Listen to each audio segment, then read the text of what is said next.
On the Radio is brought to you by Zurich Insurance, the perfect place to catch up with all things Melbourne.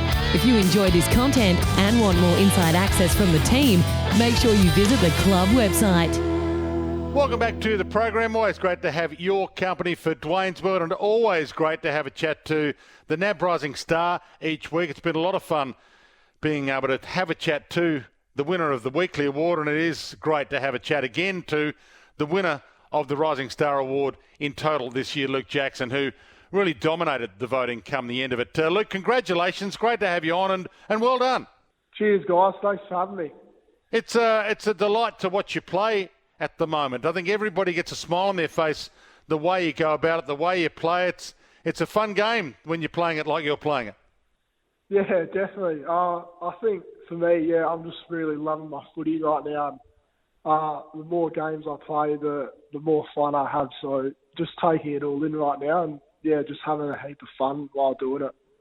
You and I spoke before you even got drafted, and you were saying that you would like to have an impact straight away, that you thought you were ready to go for it straight away. You talked about the grounding under guys like Mark Seeby and even a little bit of advice from Nick Natanui along the way, and that's been proven the case. You have been ready to go straight away. Yeah, definitely. I've had a lot of great people that I've been able to learn off the last couple of years in footy, and Melbourne has been great like that as well. So, I did want to play straight away, and I've had a lot of people that have been able to help me with that and guide me along the way, and just keep looking to improve my game with all those great guys. So you're living with Mark Brayshaw and a couple of teammates, I understand. So you're in a footy house, footy environment 24/7? Yeah, that's true, yeah. Does that make it better for you? Has that made the transition, because you had to leave Perth and come here, so has that made it a little easier for you this year? Yeah, I definitely think so. Stixie and Deb Brayshaw, they've been great for me, Trent and Daniel, who came off the rookie draft early in the year. So, they've been great for us the last couple of years. And, I'd say it definitely made the move over from Perth a lot easier. Was able to settle in really good. And Maxie, how much impact has he had? And I presume you sort of rival him at training. Do you go against him much at training and get one over him? Yeah, we do go up against each other quite a bit at training, and it's just great being able to play against players like that and learn off them while you're actually playing footy. So we go head to head a little bit, which is really fun, and I'm looking forward to more years of it. Do you put the old boy in his place sometimes or not? He definitely gets over me a lot in the hit-outs, but I try to get around the ground a little bit, but he's also really good at that. So definitely a hard opposition to play against. And he's a little bit different off-field. Has he taught you much outside of the footy field? What has he had to say to you outside of it all? Just not too much really, just a lot of casual talk. How I'm settling into Melbourne, just not so serious stuff, just about how I'm going and stuff, pretty much. So, not too bad overall. So when you do talk just garbage, you and your mates and stuff, what are you interested outside of it? Because Max is a little bit different. He's got a lot going on outside. Yeah. Yeah, for me, I think a lot of my hobbies are probably like fishing. I like to get out in the water. And then just catch up with mates as well. I really enjoy. So, I'm more like the casual side of it. And, that's pretty much me. Do Melbourne let you fish? Do you get out? Do you like just the solitude and the peace and quiet occasionally? Yeah, I do, I've been out a couple of times. I've forgotten the place, but the place it was that good. Crystal clear water. So I went out with Alex Neil-Bullen, and that was a great day. So I'll definitely try get around Melbourne the more I'm here and try to find some good fishing spots, I reckon. Well, you're from the west, though, so none of our fishing spots are anywhere near as good as yours, are they? Yeah, WA's are unreal. Up north in Exmouth, I was meant to go there for the bye break in the middle of the year, but couldn't because of the COVID restrictions. But Apparently the up north fishing in WA is unreal. So hopefully get down there in the up there in the off season. Yeah, that'll be nice. Just turn the mobile phone off because you're going to be A-list now. You're going to get an invite to everything. Spring Carnival, they're going to be wanting Luke Jackson front and centre as their promo guy. Have you been getting the invites already? No, I haven't really been looking at my phone too much lately, so I probably should see if anything's popped up. But yeah, we'll see. Are you a Spring Carnival kind of guy, or what do you like going to?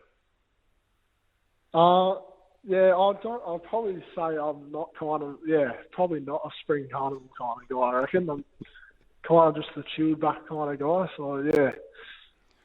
I know you're taking it one game at a time, but in WA you could well have a home prelim and even a home grand final for you. I presume there's a few family and friends that'll get along to support you. WA grand final would suit you.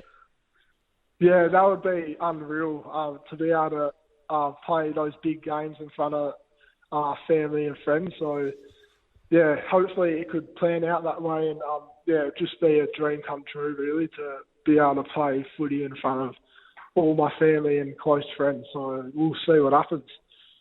And obviously the Lions tomorrow night, pretty big game for you as well. But, the finish last week should have given you enormous confidence. Yeah, definitely. We started off a bit slow down in Geelong, but we're able to reset in the second half and come back and do a pretty good comeback. So, we took an enormous belief from that game and we'll look to carry it on to Saturday night. I presume you get business class seats on the plane now, big guy like you, NAB Rising Star winner? Yeah, the last couple of plane trips I've had the 1A seat, so it's been, pretty good. The rows with no room don't help at all, so it's, good to be able to get the extra leg room. So you've pushed Maxie to 2A, have you? No, I think there's, I'm not too sure how the numbers work really, but we're in the same row, but we both got that massive leg room, so I'm not sure what that means, but yeah, both works out.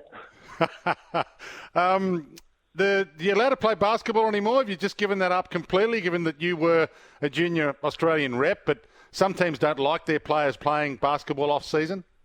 I still love my basketball heaps. I love watching when the NBA's on and everything, and I definitely try and shoot around when I can. And we have a basketball ring at our Casey facility, so all the boys love getting around that. But in the off season, I always make sure I go down and keep playing basketball because I still enjoy it. So I still have fun with it. Talking to the NAB Rising Star winner Luke Jackson. Before I let you go, most clubs like their players to do a bit of study, do something else outside of footy. Have you got something on your agenda there? This year I started like a little business diploma course that I'm doing with Trent, who's also here. We're just chipping away at that, just something to do. So still not fully sold on what I want to do outside of footy, but just chipping away at something at the moment, and hopefully something pops up to my mind soon that I can study properly, yeah. And what are you going to end up, Luke? Are you going to end up a number one ruck, taking over the number one mantle, taking the opening bounce when Max is done? Or do you think you're going to become a key forward and that's going to be your number one role and you'll be the number two ruck?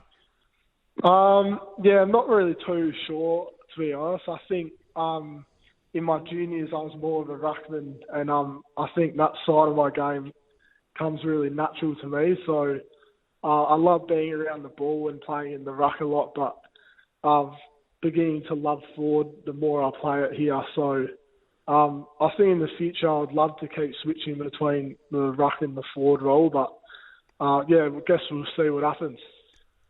Do you need to get a little... You're always so nice and happy, Luke. If you're going to be the number one ruck, you might have to get angry once in a while. You never get angry, do you?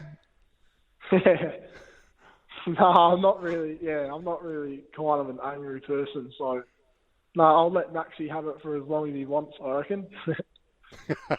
Oh, look, you've always got a smile in your voice when I've spoken to you, Luke, and you put a smile on my face when I watch you play. So congratulations on the NAB Rising Star and the season you've put together. Hey, before I do let you go, what do they call you, Dogger? I noticed that even the Melbourne website's been running with it. Yeah. Yeah, Melbourne loved using it. It started last year in the pre-season camp in Maroochydore. Nathan Jones and Jake Melcham. I kind of had curly hair that would just fluff around when I play. And I think they said something like, I look like the King Charles Cavalier dog when I play because it just looks like its ears just fluff around. So apparently Dogger came from that, and now it's just stuck ever since at the club. So, yeah.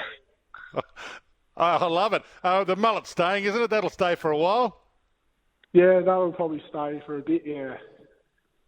I hope you never cut it. Luke, great to have you on the program. Congratulations again, and thanks for putting a smile on all of our faces today. Cheers, guys. No worries at all. Have a good day. Luke Jackson, the NAB Rising Star. How good's he? So much fun to watch and so much fun to talk to. We'll take a break. Your call's after at 1300 736 736.